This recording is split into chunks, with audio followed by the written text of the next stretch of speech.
Jadi, poin penting ketika kita akan melakukan sebuah penelitian, yang harus kita lakukan adalah menemukan sebuah masalah dalam penelitian kita. Sebenarnya pentingnya masalah penelitian itu apa? Jadi penelitian itu adalah sebuah proses yang mencakup dua hal. Yang pertama adalah penemuan masalah. Yang kedua adalah pemecahan masalah. Menurut buku di Indianto dan Sugiono ya kalau nggak salah. Jadi penelitian itu adalah sebuah proses untuk bisa melakukan dua hal tadi. Kita nemuin masalah, kemudian masalah itu kita pecahin gitu ya. Kemudian penemuan masalah itu adalah hal yang paling esensial dan krusial, bahkan dapat menjadi setengah jawaban dalam pemecahan masalahnya. Jadi kalau teman-teman udah berhasil nih nemuin masalah. Kalau masalah itu udah ditemuin, sebenarnya teman-teman itu sudah deposit 50% untuk bisa memecahkan suatu masalah tersebut. Jadi keren banget kalau teman-teman itu udah nemuin masalah. Oke ya. Kemudian hal yang dilakukan pada tahapan penemuan masalah itu apa aja? Yang pertama adalah kita bisa melakukan identifikasi bidang masalah kita. Jadi ada tahapan kita bisa melakukan identifikasi. Mencari tahu apa sih sebenarnya masalah-masalah yang terjadi di bidang kita, di tema kita. Kita identifikasi, kita sebutin, kita gali banyaknya masalah yang sebenarnya ada di bidang tersebut. Kemudian penentuan atau pemilihan pokok masalah yang akan menjadi topik kita. Tentu masalah itu banyak sekali ya yang akan kita jumpai dalam sebuah tema riset kita. Kemudian yang terakhir adalah melakukan perumusan masalah atau memformulasi masalah. Nah, kemudian penemuan masalah itu sebaiknya dirumuskan dengan spesifik dan tidak terlalu umum, sehingga kita bisa mempermudah ya saat pengujian atau pengujian yang dilakukan secara empiris. Kemudian dari tadi kita ngebahas masalah penelitian. Mungkin kita perlu mendefinisikan sebenarnya masalah itu apa. Jadi teman-teman kan sering nyebutin gue ada masalah nih gitu ya. Sebenarnya apa sih masalah itu gitu ya? Secara teori dalam bukunya Prof. Adik Wibowo tahun 2012 bahwa masalah itu ada sebenarnya keganjilan. Ada something wrong gitu ya. Ada sesuatu yang ganjil berupa kesenjangan. Kesenjangan antara yang seharusnya dan apa yang terjadi. Atau bisa juga disebut suatu masalah itu suatu fenomena yang baru yang belum dikenal sebelumnya. Jadi diingat ya bahwa masalah itu adalah adanya kesenjangan antara yang seharusnya dengan apa yang terjadi. Gitu ya. Kemudian ini ketutupan ya.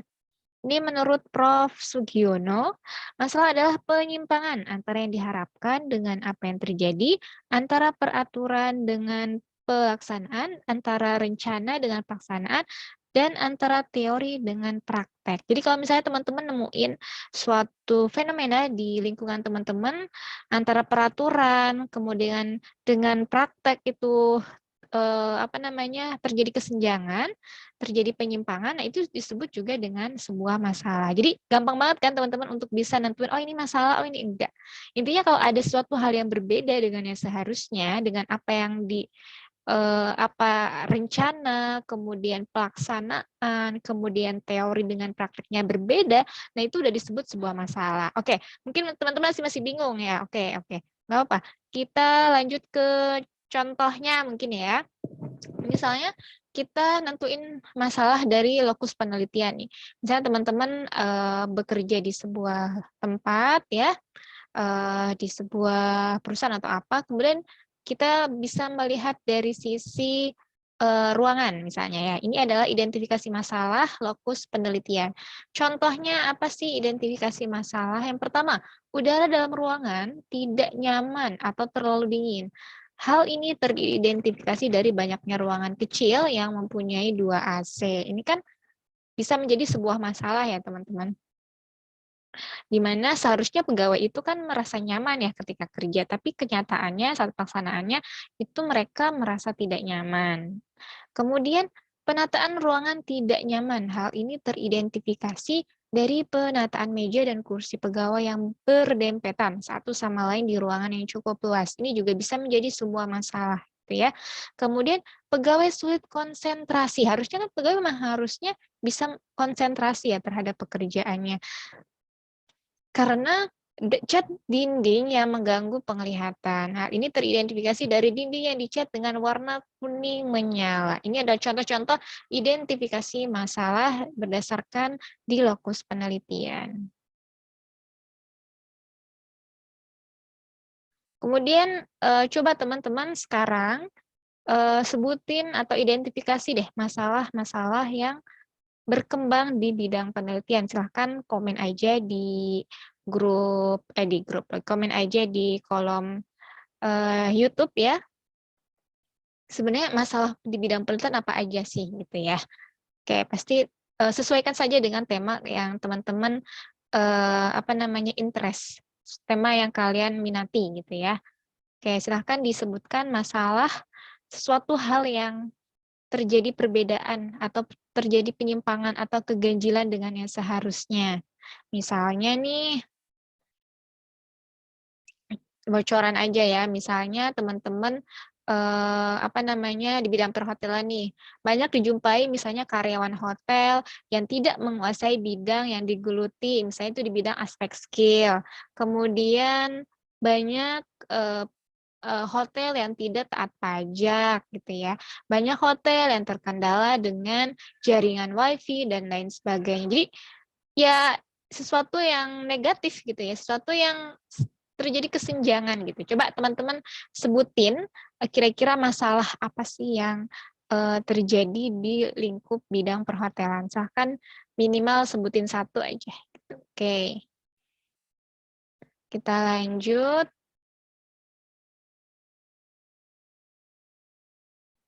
Kemudian kita bahas tipe masalah. Sebenarnya tipe masalah itu apa aja? Jadi kalau kita lihat dalam bukunya Indriantoro dan Supomo ya tahun 2002, bahwa tipe masalah itu ada 4.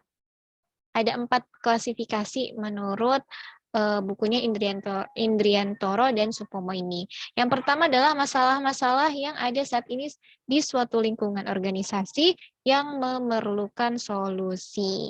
Nah, biasanya tipe masalah ini termasuk dalam penelitian yang praktis ya, teman-teman, yang bisa terjadi pada tingkat organisasi dan masuk ke dalam penelitian terapan biasanya.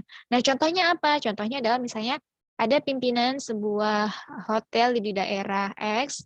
Nah, berdasarkan laporan bahwa selama kurun waktu tertentu itu terjadi penurunan tingkat hunian kamar. Kemudian pimpinan tersebut memutuskan untuk melakukan sebuah penelitian ya terhadap faktor-faktor apa sih yang sebenarnya mempengaruhi tingkat hunian kamarnya itu terjadi penurunan gitu ya, atau terjadi kelabilan gitu ya. Kemudian ternyata menurut hasil penelitian diharapkan dengan hasilnya penelitian ini diharapkan bisa memberikan informasi untuk pimpinan tersebut gitu ya. Kemudian akan membuat sebuah keputusan yang terkait dengan upaya supaya bisa ningkatin hotel di Kota Jember. Jadi tipe masalah itu ya bisa bisa ditemukan dari lingkungan organisasi gitu ya yang memerlukan suatu solusi. Kemudian yang kedua, area-area tertentu dalam suatu organisasi yang memerlukan pembenahan atau perbaikan. Jadi contohnya apa sih gitu ya? Manajemen perusahaan menilai bahwa kinerja bagian food and beverage kurang optimal gitu ya. Perlu upaya untuk meningkatin pelayanannya kepada konsumen, terutama misalnya di masa COVID-19 ini. Kemudian pihak manajemen memerlukan informasi gimana cara alternatifnya untuk bisa memperbaiki kinerja bagian tersebut. Jadi kita bisa ngedapetin masalah itu dari area-area tertentu gitu ya dalam suatu organisasi.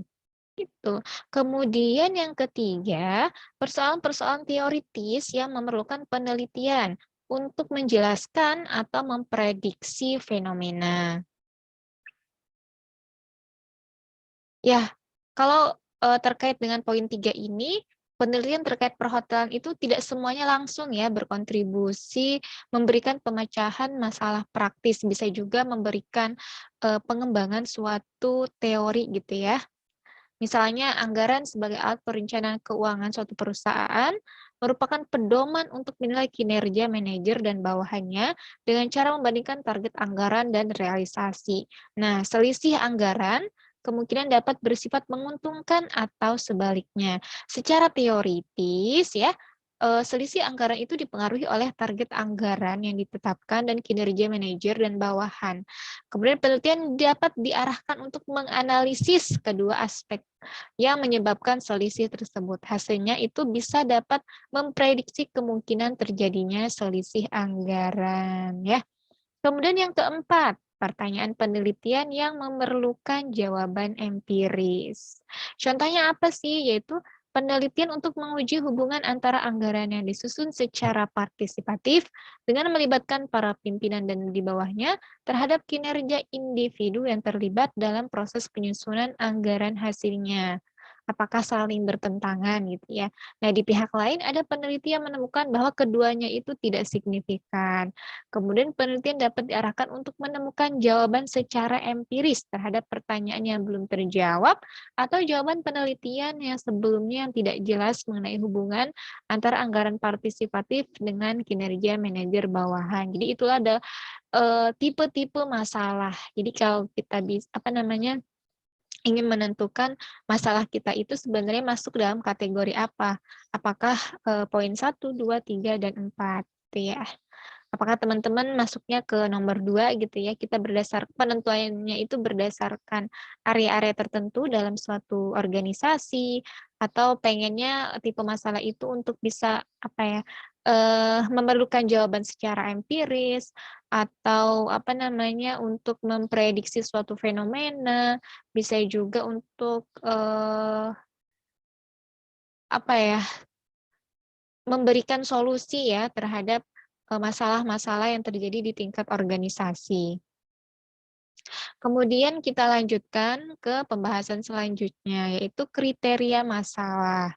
Ya, jadi ternyata untuk bisa membuat sebuah proposal penelitian, kita juga harus bisa menentukan sebenarnya, masalah yang baik dan benar itu seperti apa. Jadi, tidak hanya menentukan kriteria jodoh ya, tapi juga masalah penelitian ini juga harus ada kriteria masalahnya.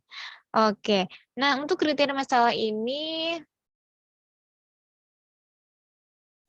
kan tentu ya penelitian itu banyak terjadi di lapangan, tapi kan semuanya itu tidak harus dilakukan penelitian. Kenapa? Karena waktu kita terbatas, dana terbatas, tenaga juga terbatas, apalagi teman-teman masih mahasiswa gitu ya, kemudian waktunya terbatas, dibatasi misalnya cuma 1 semester gitu ya untuk bisa menyelesaikan skripsi atau tugas akhirnya, jadi teman-teman nggak perlu menyelesaikan semua permasalahan. Jadi pilih salah satu masalah yang benar-benar bisa, apa namanya, menjamin ya teman-teman bisa lulus tepat waktu, kemudian ada kontribusi terhadap keilmuan dan lain sebagainya. Jadi kita ada kriterianya, gimana sih caranya, eee, apa namanya, permasalahan atau masalah yang kita ajukan itu sudah sesuai kriteria dalam bidang penelitian. Oke. Nah, ini adalah kriteria masalah. Yang pertama, bidang masalah dan topik yang menarik. Ini poin pertama dulu, teman-teman.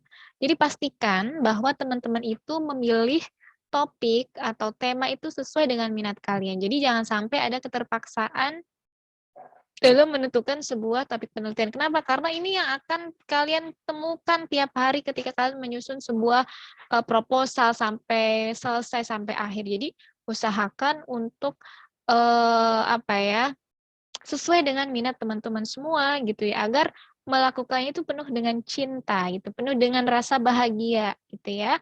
Kenapa? Karena itu adalah bidangnya kalian, yang kalian kuasai ibaratnya gitu ya.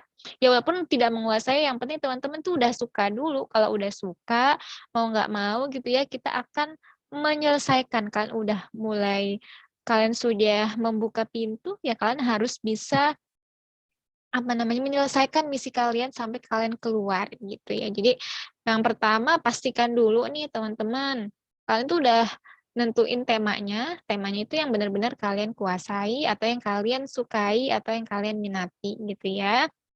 Kemudian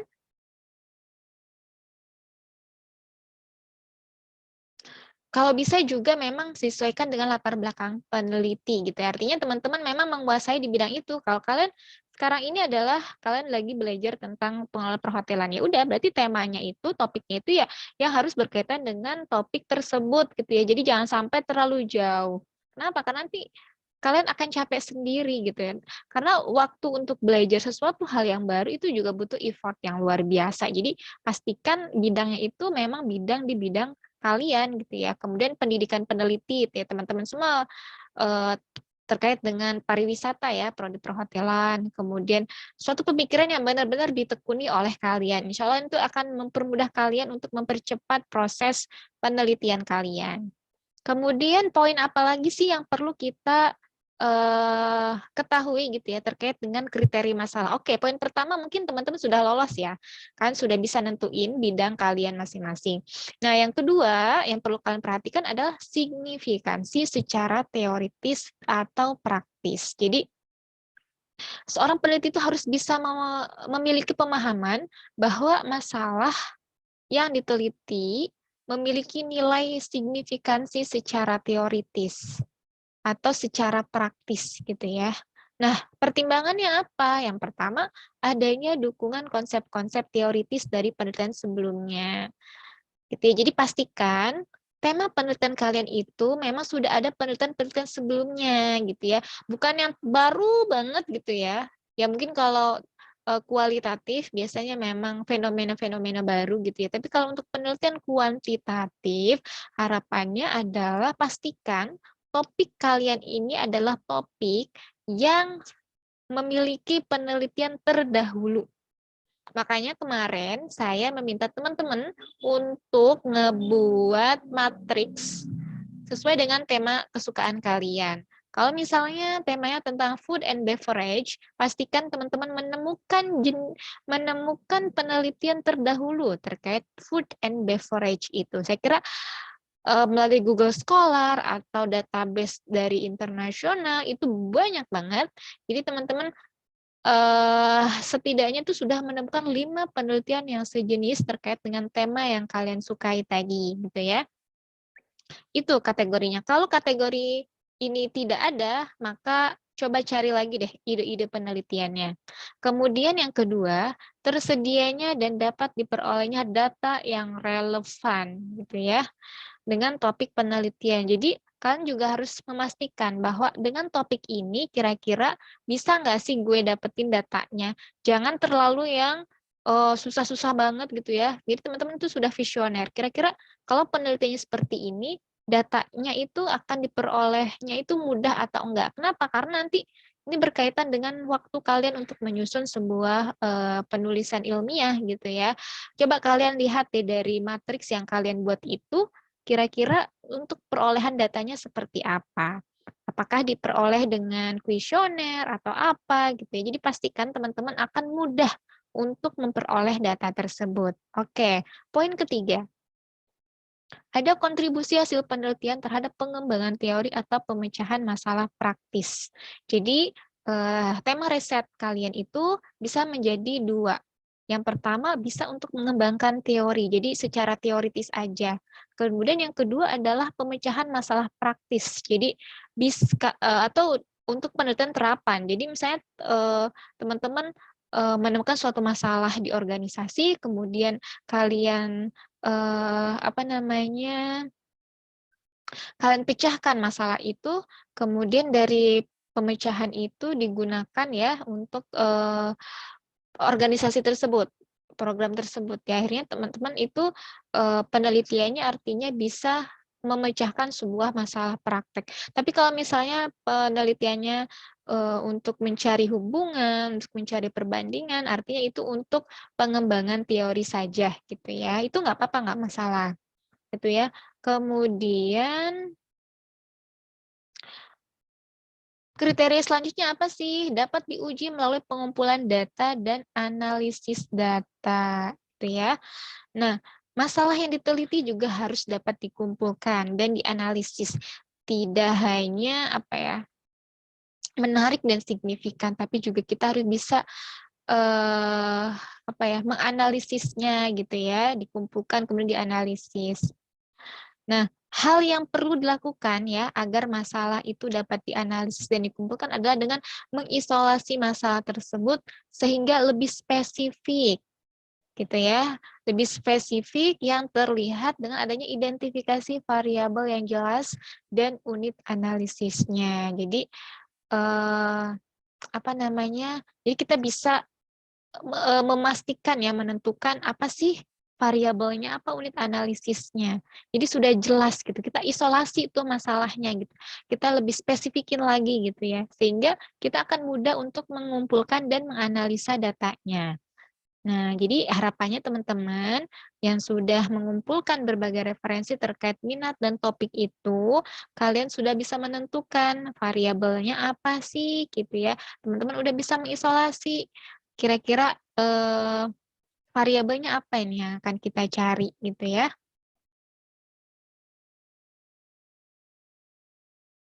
Kemudian contohnya apa sih? Nah, contohnya itu misalnya ya untuk poin yang ketiga ya yang dapat diuji itu, misalnya ada penelitian tentang pengaruh sistem penyusunan anggaran terhadap peningkatan kinerja. Ini kan masalahnya umum banget ya. Nah, kita akan merumuskan lebih spesifik.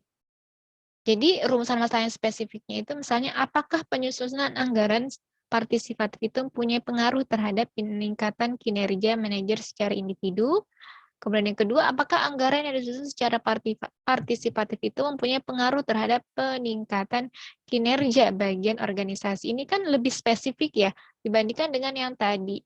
Pengaruh sistem penyusunan anggaran terhadap peningkatan kinerja. Ini kan masih umum banget. Tapi kalau tadi itu sudah lebih spesifik sehingga akan lebih mempermudah dalam mengumpulkan jawaban dan menganalisa datanya. Kalau kita lihat contoh yang tadi disebutin ya teman-teman, itu ada spesifik. Kenapa? Karena di situ udah nyebutin variabel penelitiannya. Variabel penelitiannya apa? Yaitu anggaran partisipatif dan kinerja. Kemudian analisanya berupa unit analisanya berupa manajer secara individual atau bagian organisasi. Jadi intinya teman-teman itu ketika merumuskan sebuah masalah itu sudah ada variabelnya, apakah dependennya, apakah independennya. Jadi itu lebih spesifik lagi sehingga akan mempermudah untuk analisa datanya. Kemudian yang terakhir, sesuai dengan waktu dan biaya yang tersedia. Ini poin yang paling penting gitu ya. Jadi jangan sampai oke lah kalian punya judul yang wah, ya punya masalah yang sangat bagus, tetapi kalian harus memikirkan gimana caranya untuk bisa selesai dengan kurun waktu misalnya 1 tahun atau 6 bulan gitu ya. Jadi ini harus dikomunikasikan juga dengan dosen pembimbing kalian. Yang penting ada kriteria 4 ini teman-teman ya. Coba kalian refleksi, muhasabah dari tema yang kalian ambil, kemudian dari rumusan masalah yang akan kalian buat, kira-kira sudah memenuhi 1, 2, 3, 5 kriteria, 4 ya, 4 kriteria ini atau belum? Coba kalian refleksi ya. Pertama, bidang masalah, topik yang menarik. Kalau iya, oke, centang. Signifikan secara teoritis, oke. Dapat diuji melalui pengumpulan, oke. Sesuai dengan waktu dan biaya yang tersedia, oke. Berarti kriteria masalah untuk penelitian bisa dilakukan. Kalian bisa melanjutkannya. Oke, kita lanjut ke sumber penemuan masalah. Jadi sebenarnya dari mana aja sih kita nemuin masalah gitu ya? Ada berbagai macam cara. Kalau dari sini disebutin ya, dari buku, ada 2, literatur yang dipublikasikan. Jadi teman-teman bisa menemukan masalah itu dari bacaan ya, dari hasil bacaan, bisa jurnal atau dari database ya, internasional maupun nasional. Bisa buku, jurnal, atau teks database. Nah, beberapa database yang dapat digunakan misalnya untuk perhotelan misalnya dari database EBSCO, Science Direct, dan lain sebagainya. Saya kira teman-teman sudah mendaftar Perpusnas ya secara online. Nah, di situ nanti ada e-Perpusnas. Nanti cari aja untuk yang jurnal-jurnalnya. Jadi kalian bisa mencari tuh berbagai macam topik kalian ketik, kemudian nanti kalian browsing ya jurnal-jurnalnya, kemudian nanti akan keluar tuh. Nah, dari situ sebenarnya teman-teman nanti akan bisa menemukan sebenarnya masalah apa sih yang belum terselesaikan gitu ya.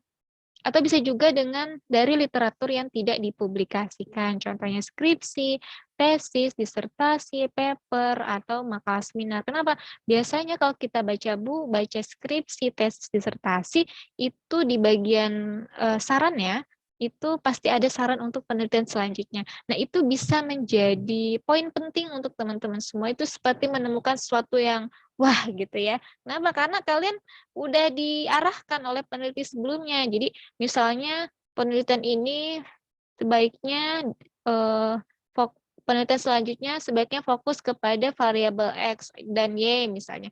Jadi ya udah kalian tinggal nerusin aja itu penelitiannya gitu ya. Kenapa? Karena sudah ada landasan penelitian sebelumnya. Itu malah lebih gampang lagi. Jadi silakan teman-teman bagi yang belum menemukan ide, menemukan masalah penelitian, bisa sering-sering baca skripsi, tesis, disertasi, paper, atau makalah, kemudian kalian temukan tuh sarannya gitu ya, di bagian paling akhir.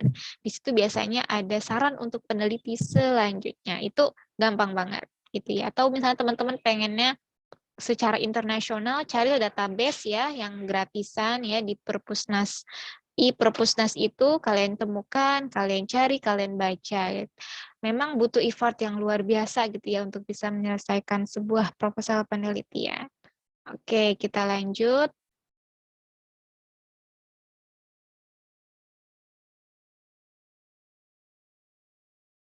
Gimana sih cara nemuin masalah gitu ya? Metodenya gimana gitu? Kalau tadi kan penemuan sumber masalah. Kemudian kalau untuk metode penemuan masalah tuh gimana? Jadi untuk metode penemuan masalah itu dibagi menjadi dua ya. Ada yang formal dan ada yang informal.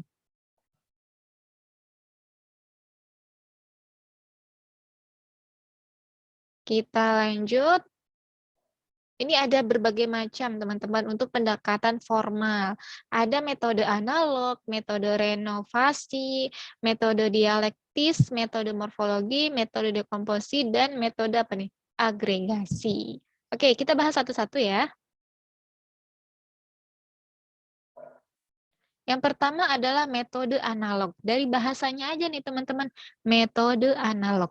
Metode analog itu adalah metode pengetahuan yang diperoleh dari hasil penelitian pada bidang tertentu, kemudian menentukan masalah penelitian pada bidang yang lain yang terkait. Jadi ada dua bidang yang bisa kita kaitkan, kita analogikan gitu ya. Contohnya apa sih? Itu misalnya nih, penerapan teori K3, teori keselamatan kerja pada karyawan hotel. Jadi kan di sini ada dua ruang lingkup ilmu ibaratnya gitu ya.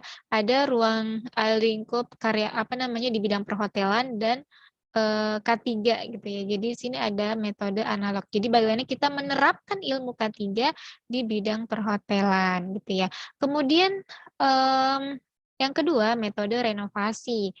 Ini adalah masalah penelitian dapat ditentukan dengan cara memperbaiki atau mengganti komponen teori atau metode lain yang lebih efektif. Contohnya, misalnya kita menggunakan metode atau teori HBM, Applying the Modified Health Belief Model to Korean Medical Tourism misalnya.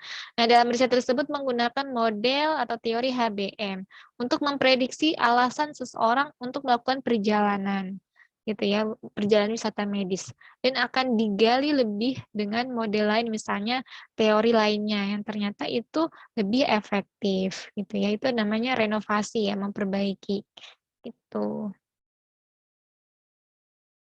Kemudian ada lagi metode penemuannya itu dengan masalah metode dialektis. Menentukan masalah penelitian dengan mengajukan usulan pengembangan terhadap teori atau metode yang telah ada. Fokus masalah yang diteliti adalah penerapan teori atau metode alternatif. Jadi ini apa namanya, kita menerapkan suatu teori ya terhadap suatu permasalahan yang kita hadapi atau masalah yang kita ajukan gitu ya. Teori-teori yang tentunya berkaitan dengan perhotelan ataupun dengan topik riset kita. Kemudian yang selanjutnya, keempat ya kalau nggak salah, yaitu metode morfologi. Apa sih metode morfologi?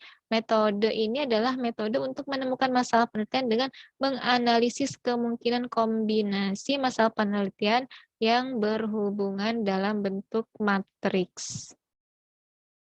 Jadi kita mengkombinasi ya masalah penelitian yang sudah ada kita kombinasi. Nah, bisa didapatkan dengan cara kita membuat sebuah matriks. Nah, kemarin kan teman-teman sudah diminta membuat sebuah matriks. Nah, matriks ini kita bisa melihat tuh kombinasi-kombinasi penelitian yang sudah dilakukan. Kemudian apa yang belum dilakukan. Nah, itu teman-teman bisa menemukan tuh masalah penelitian dari sebuah matriks tersebut. Jadi, itu adalah penemuan secara formal gitu ya. Kemudian metode yang kelima apa sih untuk bisa nemuin masalah?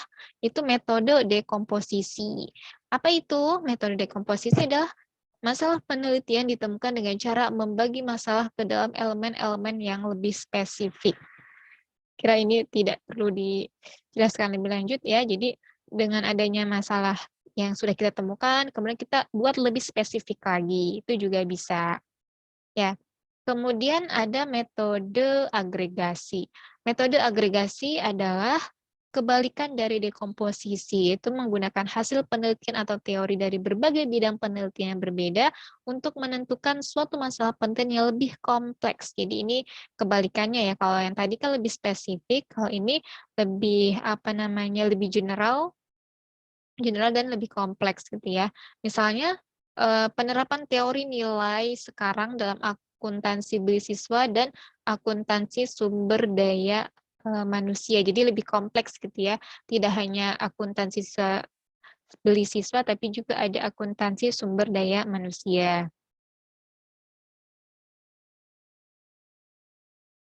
Nah, tadi adalah sebuah metode secara formal untuk gimana cara nemuin sebuah masalah. Jadi, kalau kalian belum menemukan masalah kalian di bidang penelitian kalian, dan kalian baru nemuin temanya doang, nah bisa pakai cara-cara yang tadi udah disebutin.